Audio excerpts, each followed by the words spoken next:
your hand. Don't wait to the end, because many of you don't have an opportunity to ask questions. So don't wait to the end. And I love that you guys are getting in here. All right, you took that seat. That was the closest for you. I think we need one more. There we go. It's perfect. I guess I'm gonna. All right. Hi, guys. Here's another microphone. You guys got mics? So, guys, I want to do something a little different real quick on introductions, okay? And I need you to really, really work hard at this. I believe everybody has a cool factor. Something that makes them cool. And it's not about having great kids or you've been married 400 years. No, no, no. It's not about that. It's something that makes you so unique that you would almost put it like as a badge of honor. Okay? So a cool factor is what makes you stand out, okay? Like for me, I invented the podcast. I really did, by the way. 1996, I invented it. So the podcast was my creation. It wasn't Adam Curry, it was me. So that's my cool factor, okay? I want you to introduce yourself by saying who you are, where you're from, and what makes you cool. And I'm going to do it this way. Who wants to start? You want to do it? Grab your mic? Yeah, that's right. All right, stand up and do this. What's your name, where are you from, and what makes you cool? I am cool, but no, my name's CJ.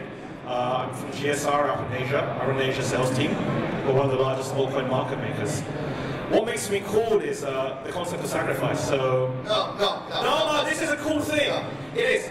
Trust me. All right. What makes me cool is I was a high-flying banker on the trading floor, and I gave it up to raise my son. I retired to do it. We're dads, we're supposed to do that. Something that makes you cool. Have you been attacked by sharks? Have you jumped out of a plane, your parachute didn't open properly, you somehow made it? Cool. You gotta think deep. Sit down, sit down. You gotta think of one. You're next. Grab a microphone. Who are you, what do you do, and what makes you cool? You still gotta think of one. You still gotta think of one. I have never been asked that question before. I know that. So I'm Belal, Jassoma. I head business development at DMCC. Close to the mic. I head business development at DMCC. We manage the Crypto Center, which is the largest ecosystem for companies developing blockchain, Web3, and crypto businesses. More than 460 companies are now part of our ecosystem. And I'll have to get back to you on what makes me cool. I'm not going to let you go until you do this. There's a reason why I'm doing this. Okay? And the reason why is this industry is not seen as cool. And you guys have to step forward to show it is not, because you're talking to your industry. And the things we have to go outside our industry to draw more talent in. And cool factors bring people in. That's why fashion works so well. And it's a small fashion. Do you know Nike is a small business compared to PayPal? But Nike is cool. And people get excited about that. We have to be cool. So think about your cool factor. What's your cool factor? You know what makes me cool? What? We pioneered No. the crypto No, it's going to be an before anybody else I. did. No, what makes you cool? Not what we, but you. I'm going to be tough on you guys. It's important. It's because you're very important to the industry. Sit down for a second. You got it? Hi guys, I'm Vineet. I'm the managing partner and CEO of Cypher Capital, which is a $100 million fund based out of Dubai. I've done close to 200 plus investments. One of the last ones was listed. So what makes me cool? A lot of cool things I've done in my life. One, crashed at 200 kilometers per hour racing a Mark II. I was in the Skyline on Sheikh Zayed Road. Done. I've done donuts coming on from Oman to Alain, so the police caught me and there was a mess up. And the funniest one was, I did a fund which did a 50x, $10 million to $500 million in dollars. See what I mean? Was that cool? We want cool. You're going to get it. You ready? Hi, I'm Hoang. I'm the co-founder and CEO of Finblox, a crypto neobank for the emerging markets. We are one of the largest players in Southeast Asia. We are backed by Sequoia Capital, Cypher Capital, and Dragonfly. And what makes me cool is I like skydiving and Have you skydived? I skydived. Independent or by yourself or tandem? Just stand up. Just tandem, right? Yeah, I'm still an amateur. I also play violin. Yeah, but you did skydiving. Yes. I'll let you get away with that. Take a seat. Good job. All right, you guys ready? I'm going to try something. Try it. So I ran and I set up an omakase, a high-end restaurant in Hong Kong, serving Japanese food, high-end, and we lasted throughout the umbrella movement when the whole of Hong Kong got shut down. And then we sold it because it was too painful. Sit down, you got it. Are you ready? The guy in the suit is the biggest Fine, I'll give you one. Sit down. So I like diving, and when I was in Mali, which is a place where you live, right, I dove in a sunk Japanese ship, and I found that very cool. That's cool. Now, the reason why I bring this up is part of your industry is to attract people, and the cool factor really matters. Do you guys understand what I'm saying? Right? Because when you think about VCs, you go, when you think about financial groups, you have to have that personality angle. Okay? Do me a favor, tell me a little more about, because the government side of what you do, right? How do you attract startups? Sure. If you look at the statistics at the moment, we see that there's a decline in investor funding, and we want to bridge that gap. And we recognize that there's a lot of companies setting up, but there aren't enough scaling up programs and accelerator programs here in Dubai, despite the high number of companies. So we want to bring more of those. And an example of that is the partnership that we just did with Brink, which is an Animoca Brands portfolio company, and we launched the accelerator program of $150 million fund right here at the Future Blockchain Summit, and they're exhibiting with us. And that's going to be focused on Web3 and blockchain, and that's one of the things that we do to attract startups. By the way, that was a very cool factor of the diving. Okay? Feels kind of good now saying it, doesn't it? Yeah, of course. Define a startup. I know we're going to do some basic stuff real quick. How do you define a startup? I think there's a few different areas that you look at when you define it. I think it starts off, when we define a startup, is when someone comes into the office and the way they talk about their business. They talk about their business not in terms of someone who's jaded about it, but they talk about it because it's going to be the next big thing. And you'll be surprised that few and far between do startups actually have that energy, that attraction, and that story to tell. Got it. Can you define a good startup? What's a good startup? You said what a startup is at the basics. What's a good startup? So technically, Closer to your microphone. Technically, a startup for me is something that has growth in it. Unlike a business, business is all about doing something which gets money. Startup is which grows at a phenomenal pace. And what defines a great startup is the founders that are there, the idea that they're trying to build the industry. Like they're trying to change attitudes, they're trying to change behaviors. That's what a startup is: growth, changing behaviors. Amazing. Can you spot a good startup? Yes, so I would go with Vineet's definition of startup, also from all grounds. So a good startup is the startup is growing, it's solving real world problems and building what people want. It's also, it's a constant iteration process of building the products that would eventually scale and bring it to millions of users and have impact globally. I think a good startup, we need to change the definition in the current market.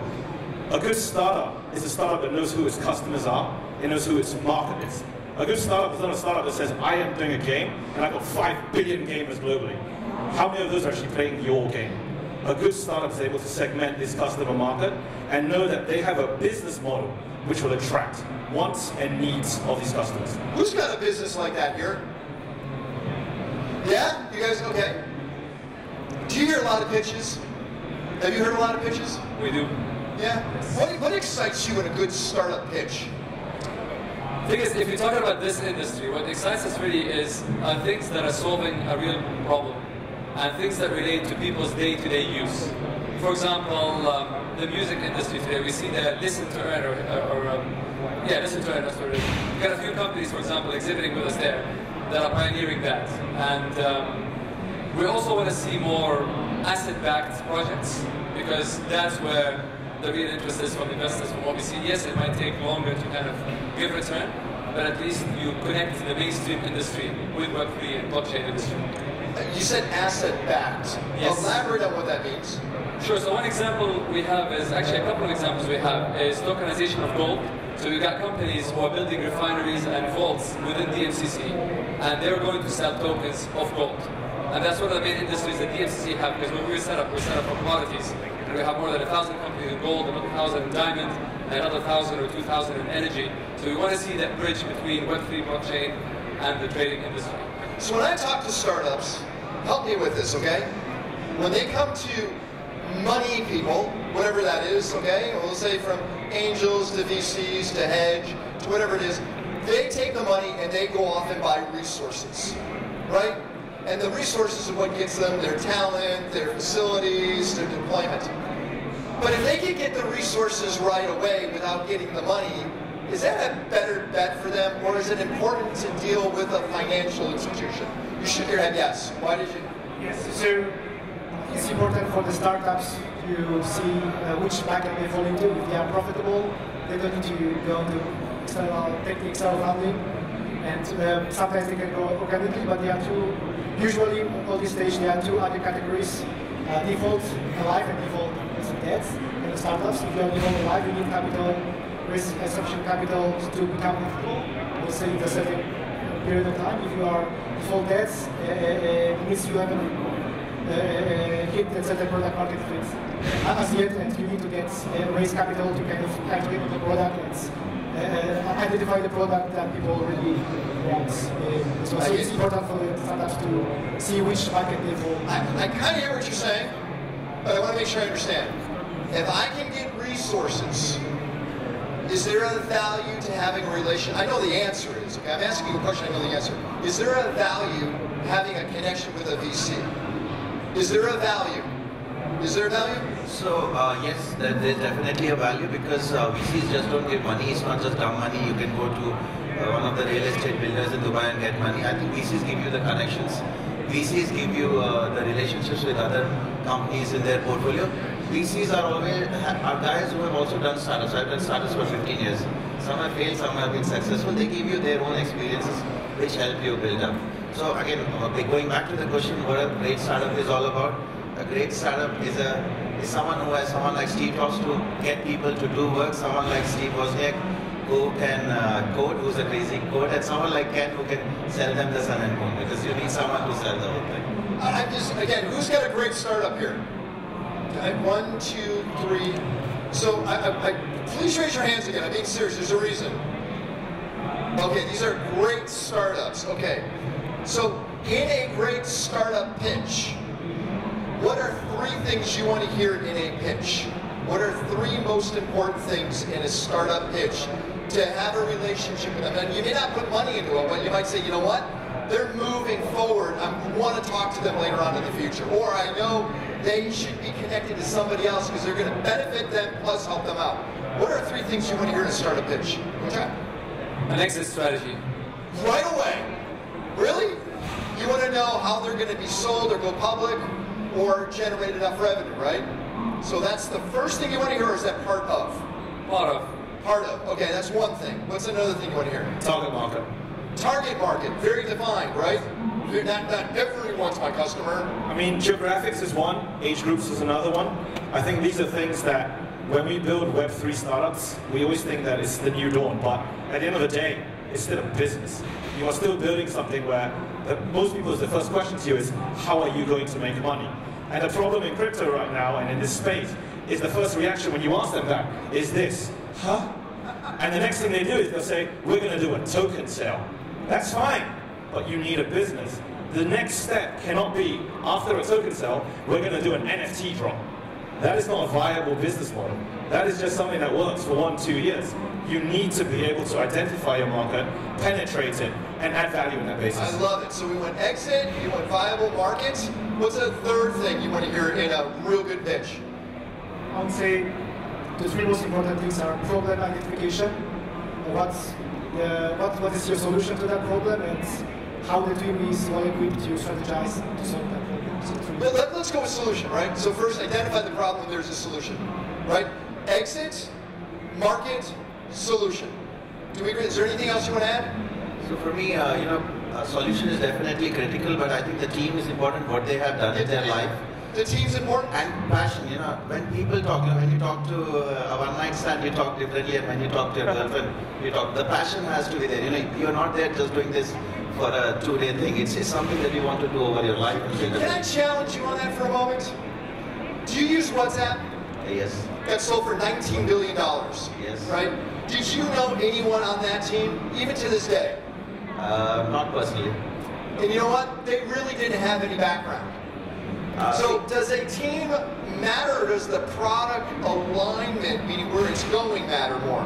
Because a team may be a bunch of 18-year-olds. So see, technically out of 100 startups which have no background, 99 fail. But out of 100 startups which have some background, 80 fail. So would you say that, would you say the advisors or the board, if they don't have a lot of substantial success, the advisors or the board or people that are associated matter? More than, I'm not saying they should be successful. They should have some expertise of doing something. Yes, you have people like Zuckerberg who dropped out and did great stuff, but how many Zuckerbergs build Facebooks? Very rare. So the thing is, historic performance definitely counts a bit. And again, it's not just that, it's the passion that you're talking about. When you talk to a passionate founder, you really know that he's going to do something basic. All right, so let me do this. Hey, Chris, are you here, Chris Voss? Chris, I need your help for a second. Can you come here for a moment? We're going to try something really crazy, guys. So, by the way, this is Chris Voss. Chris Voss wrote the book, Never Split the Difference. It's #1 masterclass. And I'm going to be able to give away 5 tickets to his movie tonight. He is going to premiere his movie. That's not coming out till next year. I have 5 tickets if you want to be able to go and see his movie tonight. Chris, I'm going to give a really weird responsibility for you. Okay, and this is going to help us out. Where were those incredible people that have awesome startups? Raise your hand again. Okay, come up here. Can you come up here, please? There was somebody else. Raise your hand really high so I can see it. You come up here, I want one more. And you. Chris, did you hear the 4 things that you need? You need an exit strategy, right? You need target market, solution, and history. Okay? I want you to do me a favor and take these 4 in the back and hear their pitch, fix it to make it 1 minute long. Okay? And then bring them back and they're going to pitch the 4 people up here. Can you do that? A little Shark Tank, okay? So take the 4, in about 10 minutes come on back, okay? You guys up for this? Yeah, it's good. Yeah. All right, so come on, guys. Chris Voss, right? We got him. He's their coach right now. Who would dream of that? What's the market like here? I know you're in Singapore. You're here, I believe now, right? You're in Southeast Asia. Okay.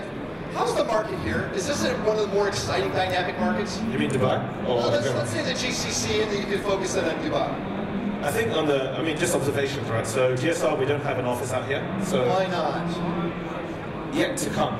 It's something that we're focused on. We cover GCC out of Asia and Europe, and we fly in, have meetings with connections here. I think Dubai is a really interesting animal. It reminds me of Singapore on steroids, in a large way. Every month is different, every month it evolves. I think where Dubai is headed right now, though, is it seems to be more of a service center hub, infrastructural hub. You have your trading shops, eventually custodians, exchanges. It's very similar to what you see in Singapore, London, New York. The builder's not here, it doesn't feel that way. It doesn't feel like you have the project builders. You're shaking your head yes, and you're here. You've lived in the GCC area all your life. The builders aren't here. Does that concern you? So yesterday at the VARA table also, this was what I discussed. Close to the microphone. Yesterday at the VARA table, this is what I discussed. It's becoming a hub. What hub means is becoming like the New York. It's not San Francisco. You have people coding in Egypt, you have people coding in India. The whole teams are not shifting, but this is the base from where they can raise capital, they can go to the ecosystem. Maybe they don't build over there, but again, a lot of work is happening where visas are getting easier, where getting here is easier. So I think it might become... But the builders are in India. Or Egypt, or Nigeria. Indonesia, they're over there, right? Their bosses are here. Okay, so is there a good communication hub between the builders and the companies that are here, back and forth? Definitely. I mean, Dubai is a marketing hub. This is where you meet your investors, you meet your potential clients and partners, just like we said. So this is where the business is, and developers can be anywhere. So I've done this long study over about a decade, and I'm not sure if Ralph Simon's here. Ralph, are you here? Ralph's not here. So he kind of helped me understand this. If you look at an incubation city, a city where you see insane talent come out of, there's generally 5 things you need in an incubation city, okay? 1, you need a university or educational structure. So we have a lot that's in this area, okay? Number 2 is you need to make sure you have easy immigration in and out, to get people in and out, which we have here. Number 3, you need low rent prices, which actually is not bad here, okay? Lower rent. Number 4, you need money. There's a lot of money here. And the craziest one, it's the 5th one, is you need a music scene. You need music. Generally it's EDM. So as long as you have it, because it brings a different type of talent to that area. So if you look at all the biggest incubation places around the world, they have all 5, right? Is all 5 here? Not sure about the last one. It's a top one, right? But that brings the builders. Music is one of those essential things. And you need to build that here. We're going to have a pretty big music talent here later on, and he says the same thing. Where's the music? So how do you import talent around artistry here? And I'm wondering if the NFT scene and stuff like that's going to bring you think so? You just yeah, I think so. I mean, I was exactly thinking that, and that's what's going to bridge that gap. Absolutely. And tell me how you look at startups and how you bring them into your fold to really incubate them to take them to another level. Sure, so we have a screening process, but it depends whether you need acceleration or not, or if you need funding or not. But we welcome anybody who's got an innovative idea in the Web3, blockchain, and crypto. And we're trying to see really where they fit and what do they need. We've got customized services. We help those companies connect wherever they want. We've got the entire ecosystem, not just in crypto, but we have the entire industry here, 21,000 companies. And that's what companies want really, right? You want connections to business. And you want to be in a place where the industry is very diverse. You're not just with developers, but you're also with potential partners and potential clients. And that's the role that DMCC plays in this. Got it. Now remember, I asked you if you had a question or comment, raise your hand now or get your question in, because otherwise this is going to go pretty fast. Anybody have any questions? You have a lot of questions. You're that guy in school that always had a question, right? Yeah. Anyone else? No, I'm going to let you have your question. Do me a favor, stand up, tell us your name, where you're from, and what's your question? Got it? Yeah, I got it. So my name is Vasco, I'm from Portugal, and my question is more direct to Vineet, because Belal already asked, is what are you looking into investing right now and deploying capital? Because since you are in a startup, it's something that's going to roll over in 2 to 3 years. So what are you seeing on the scene in 2 to 3 years? You already said more identification and everything. So thank you. Again, you know, a lot of people think we focus on certain specific sectors. We don't do that. We've been investing. We've done 18 investments in the last 3 months. I think for us, the core focus is what the team is, what their vision is, how much have they raised. How much they have they raised is also critical, because we want them to run through the crypto winter as well. So team is critical. You know, are they the ones who are, you know, there are some teams which are doing their regular jobs and want to do that after they raise the funds. Clear no. Got it. All right. Guys, doesn't it matter? Please don't take this to be offensive. Is inclusion important? Is it important to get a lot of women founders and fund them? Or are you guys just looking for the exit? Like he said, is it important to really nourish more women founders into the startup world? See, no one wants to answer. Nobody wants to, right? But it's an important question. I agree. I think that it's just not gender specific. What we're actually seeing now is a lot more great teams are balanced. And transparently speaking, what we are seeing is, as women education goes up through the roof, which it has been, more and more of them are getting involved in the startup scene. And they bring a dimension to a viewpoint that just a pure guys team, well, you see it very differently. And so the teams that we come into contact with, they tend to be very balanced now in Asia. And because of that, we think it makes them a lot stronger. Again, you know, you don't select a team whether because we don't select a team based on who the founder is, you know, whether it's a woman or in fact, we invested in Bridge Network. The founder is a female. She was there on the stage before, so that's not a criteria to select. The criteria is how well the team works and what is the idea about. It can have guys, it can have anyone. It doesn't matter. It doesn't matter. I think inclusion will happen. We don't need to push it. It will happen naturally. It just happens naturally? I wish that was true. I really do. I believe that we have to foster and actually help to make that happen. What I love about this country, and being a state country, I see more women founders than I do in the United States. And they try, but they're doing it wrong. You guys are doing it right out here and doing it better than most places. And so I'm actually very impressed, and I want to see more women founders because I think they add so much more ideas than all us dudes hanging out, right? And I think it's important. Hey, is Tariq Mohammed here? Is he here? I saw him take a picture. Tariq?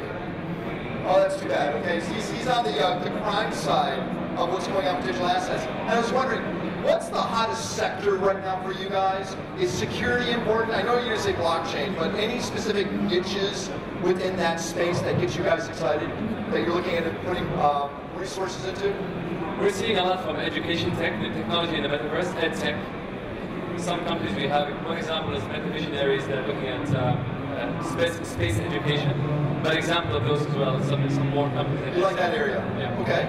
What do you see? I think to use the buzzword, we're looking at the more infrastructure stuff. Yeah, but there's nothing wrong with that. No, I agree. But infrastructure it's the safe play, right? The way to look at it is 6 months ago or a year ago, NFTs, GameFi, the metaverse, that's the icing on the cake, that's the sexy stuff. Now that we've sort of pulled back a little bit, it's about the layers before that, what are the layers underneath it? And we tend to be very heavily involved in that space. Layer 1 agnostic, sector agnostic, and really just looking for projects where they add that foundational layer to build upon after that. Hey, Chris Voss, how you doing back there? How much more time? You guys ready? You guys ready? Always. Sure. All right, so give me some rules here. We're going to do it within a minute, okay? A minute's tight, right? And what I'd like you to do is, I want you guys to be blatantly honest, okay? And if the one you like, I want you to write a $5 million check to today, okay? No, I'm kidding. Go. So, Chris, you excited? Yeah, I think they're ready to rock. We're challenge them. Okay, who's got a timer? Who's got a timer? Wait, what did you say? You can check the only condition while we are doing it. I like your attitude already. All right, so who's going to be a timekeeper? Okay, you know the rule, right? I need you to yell it out, and then you're going to say start, and you're going to give a 30-second warning, and then at a minute, you're going to yell it out. You can't go over a minute. You are talking to the 4 gentlemen up here, okay? You ready? All right, you tell them when to start. So say your name and where you're from. Make sure we hear that, okay? Hey, my name is Rohit Singh. I'm from Dubai. I have experience in making a startup in the game development industry, traditional gaming space. Now I'm moving to the Web3 space. The biggest problem that we are trying to tackle is all the game development companies that are coming up in Web3, they are trying to find gamers in trading space, which is completely wrong. Because the whole concept about gaming is about finding your product and getting into traditional gaming space and making it rock over there, instead of finding it over there and seeing backlash from the gamers. That's exactly the problem that we are trying to solve. Our games were going to vary from hyper-casual, mid-core to AAA. Hyper-casual is going to be the largest scale to actually gain the mass audience across geography and segmentation the audience accordingly. And because I come from an analytics background for 12 years, I know how to do customer segmentation and how to actually scale up the strategic analytical things for long-term and short-term processes. I have a team of 10 people right now who are back in India developing games. And that's how we are going to be laying out into a single ecosystem where all the blockchain games not interoperable. Done. All right. Thank you. Wait, let's not go anywhere. Let's be honest. Please. What didn't you hear? I didn't hear exit, did you? No exit. What else The did time you is hear? too short to exit. What else? Anything else? Traction. What? Traction. Okay, traction. What else? Anything else? What did you hear that you liked? I thought he segmented it correctly. I'm a believer that in gaming, there's only 2 types. AAA, casual gaming. I.e. you sit on the toilet or you play something hardcore. But one thing though that he didn't cover, it's not cheap to do a AAA title and it takes years. I was wondering how that would go. So this is where our target is actually to target hyper-casual games first. Because if you want to target AAA games, it's going to take 5 years or 4 years to build it. And then there is a carryover of actually getting an acquisition for that. Any games use Wait. You're pitching more. I don't want that because it's going to go on forever. So on a scale to be blatantly honest, guys, 10 is awesome. It's as if you just heard the new Facebook and you want to throw in a ton of money. 1 is you just heard Terra Luna after it crashed. Okay? What do you get one? 3? Please be honest because that's going to help me. Yeah. 3 to 4. A 3 or 4? 5. A 5! Very nice. 5. Really? I go 6. A 6? Have coffee with him. Later, We're definitely okay? having a coffee. Give his contact details. Please visit our Good stand job. for the Animal Good Congrats job. Chris, program. good job. Definitely do that. Who's Thank next? you so much. Who's next? You ready? What's your name, where you're from, and you got your pitch. You tell us what. Give us a 30-second warning, please, okay? Okay, go. Wait, so, go. No, you have 1 minute. Selby, hi, from We're Azerbaijan. talk louder in the microphone. Selbin from Azerbaijan, CEO of the company empowering underbanked and unbanked population in emerging markets. What we do, we have a technology which transforms any data to financial identity, and we create the access to financial services for community which is locked. We are on break-even this year. I'm now fundraising for scaling up. And as you understand, we can go to any vertical, starting from banks, mobile vaults, payment systems, to e-commerce, even to the e-commerce. So now in this year, we're going to scale up, and now I'm working on my sales strategy. All right, done. What did we hear? Exit. Exit strategy. Right? So important. I mean, he brought that up right away. Exit. What else did we hear?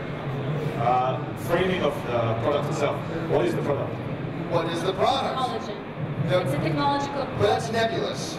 Technology is everything. Technological Right? product for What else? Same product.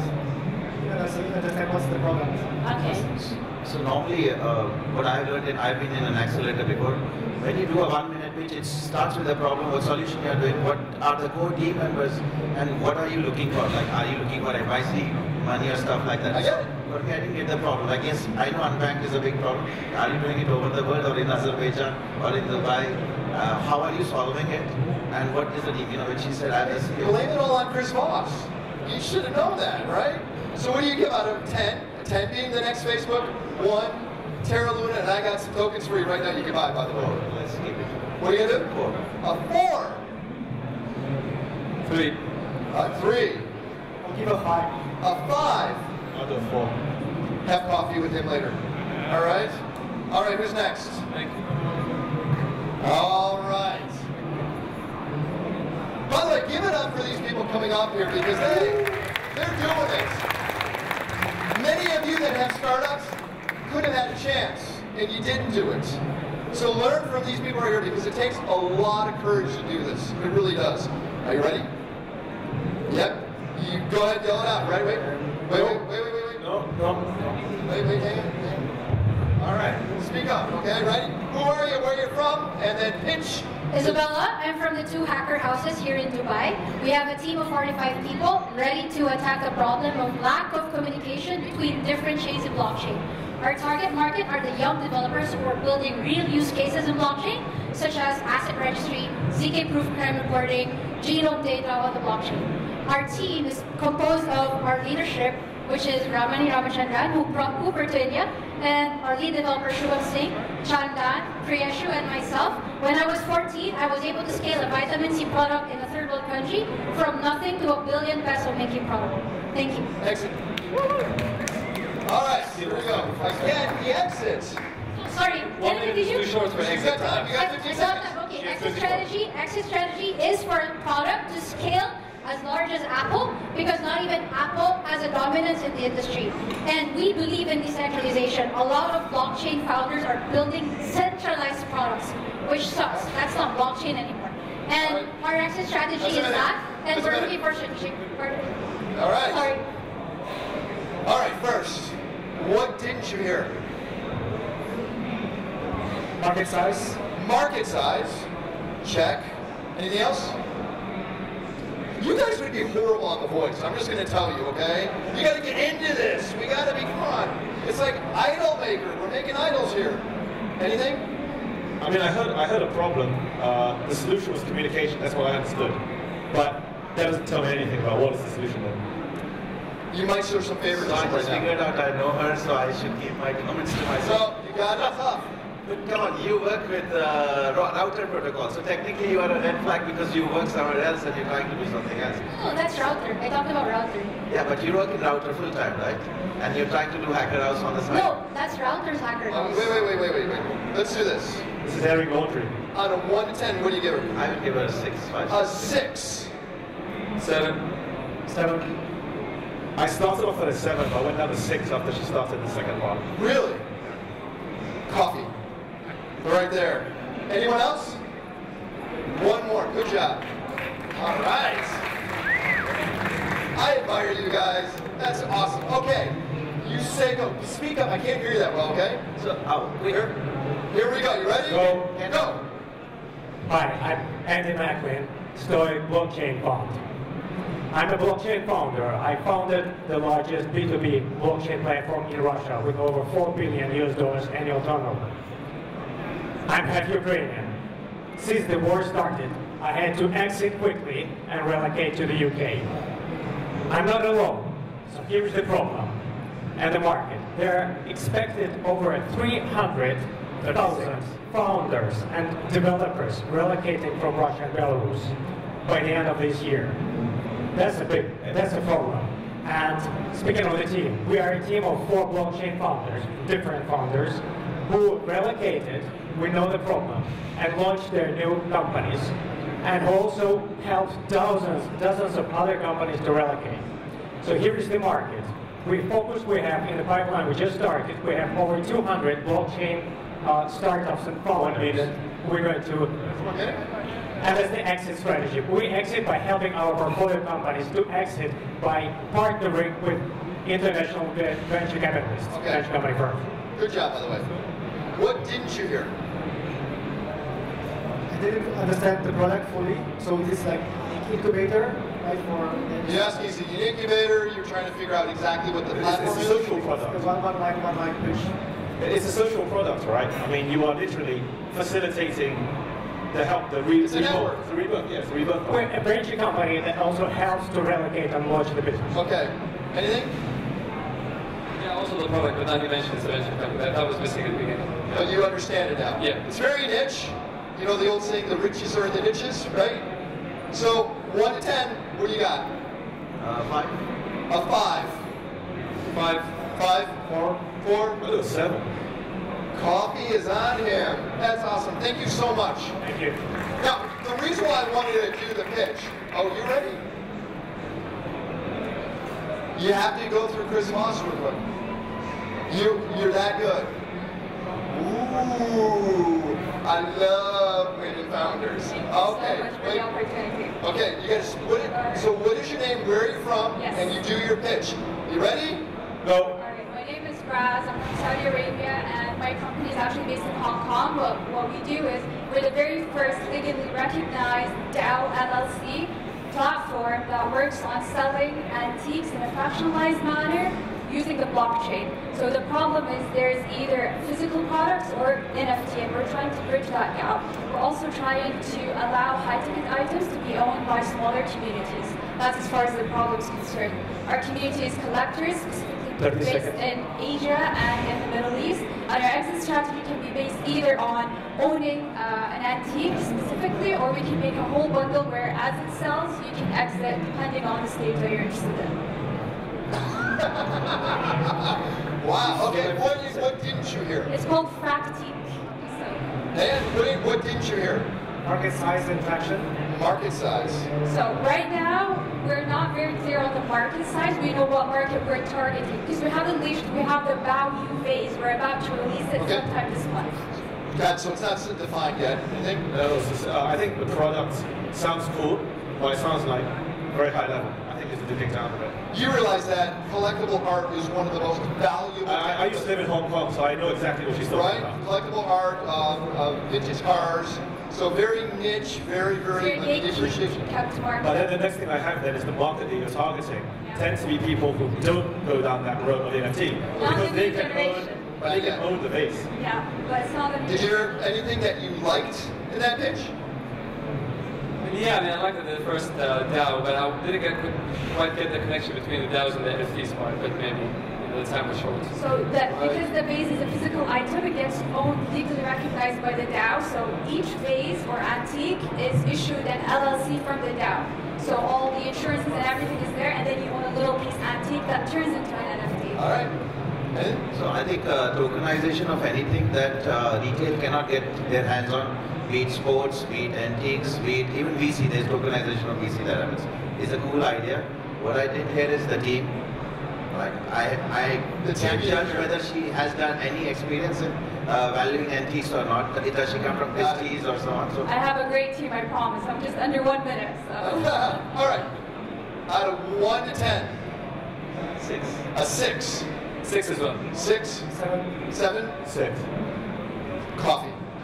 Thank you so much. I want to thank all of you for getting up. All of you coming up and doing this. I admire you for doing that. All right, so here's the deal. All of you startups, guys, I have a ticket for you tonight. At 7 o'clock, we're going to see Chris Voss's movie. That doesn't come out until next year, by the way. Okay? Chris, you want to say a little about your movie? Because this is a big deal. What's your movie about?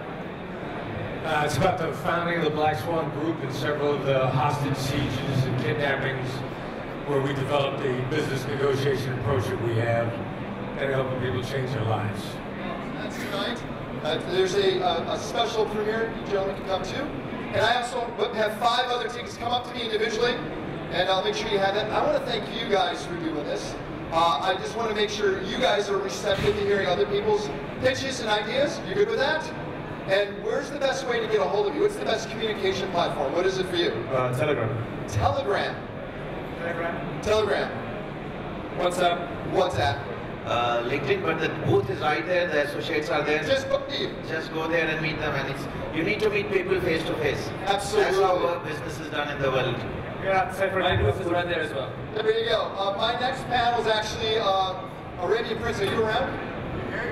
Yeah? All right, so Arabian Prince is going to join me in a moment. Let's thank this amazing group of panelists for being up here. And thank you, all of you pitching earlier. Good job. And thank you for a great session.